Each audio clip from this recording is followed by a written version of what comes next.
Boxing fans here with Alycia Baumgardner. Alycia, it's take two. We're here. Hopefully, fingers crossed, everything goes well. But it's fight week, Wednesday night. How are you feeling? Feeling amazing, blessed, happy to be here once again. Saturday night, I cannot wait. Listen, let's talk about this little bit of a delay that we've had. It's been a couple of weeks now. Just talk to me about what you've done to sort of just consistently just make sure you're at peak fitness and optimum condition. Yeah, after we found out about the fight being canceled, my coach and I knew exactly what we were going to do, get back in the lab, sharpen up on some things.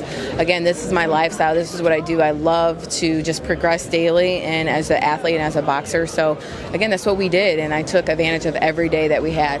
Just talk to me about what you did. Did you fly back home, and then when did you get back in? Just to tell the fans what you've been up to.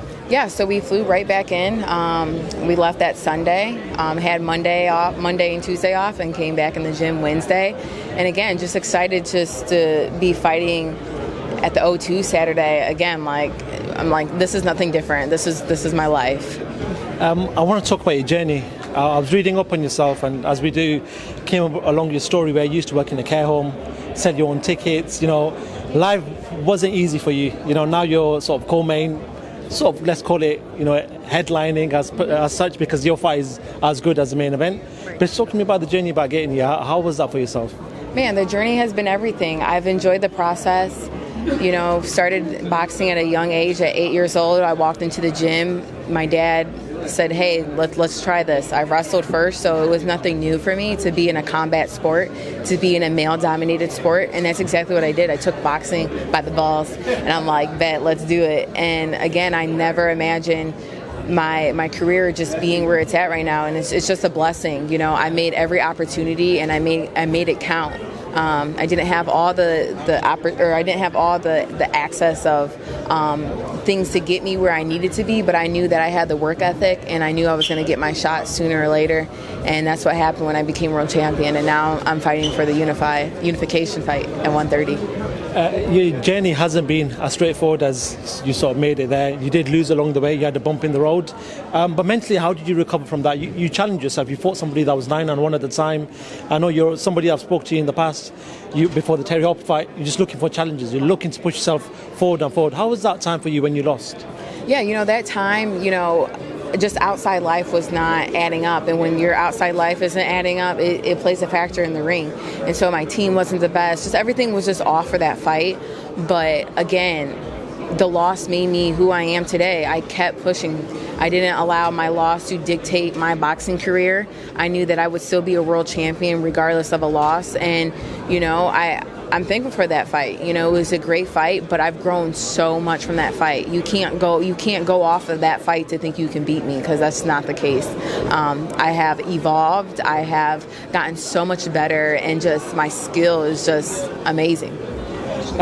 Before your fight with Terry Hopper, I was calling for you to win that as well. A lot of the British media didn't. I don't know if so much about you, but yeah, there was a couple of us calling for you because we had seen what you were doing and your progress. You've got to the big stage now, but you've got a rival, somebody that, look, we know you don't like each other. We've seen it online. We've seen it on Sky Sports.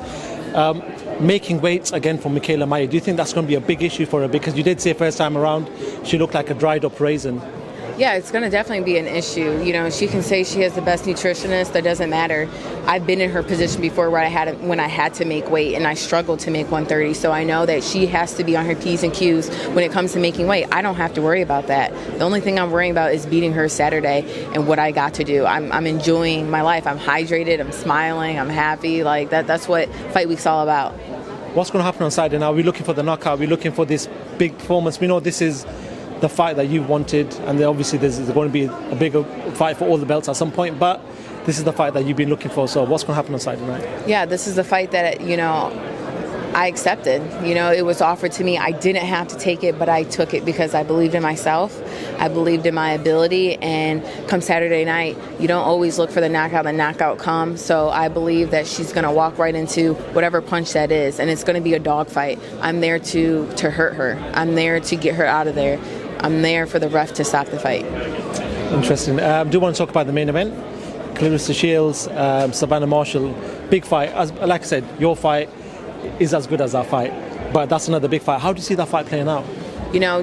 them two don't like each other as well. So it's just as real. And again, Claressa is proving why she's the top of the top and the best of the best. And, Savannah has this loss hanging over, Claressa. Even though it is in the amateur, it's still bragging rights.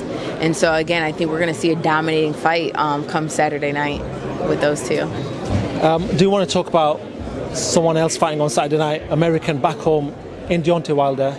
I do want to talk about him. He's a phenom. He's still one of the biggest guys in boxing at this present time. What do you make of Deontay Wilder, and how do you see him fighting on Saturday night? He's back after a couple of years. Good, he had a tough couple of fights against Tyson Fury. But what do you think Deontay Wilder can do coming back? As a fighter, you always have that fighter, competitor inside of you. So I understand why he's back. And again, he's here to prove to himself why he belongs in the ring and why he wants to continue to make a statement as, becoming heavyweight champion of the world.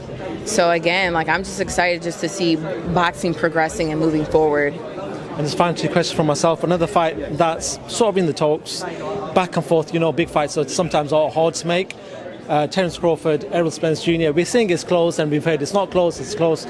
So we don't know what's going on with that. But if that fight was to happen early next year, January, February, what happens in that fight?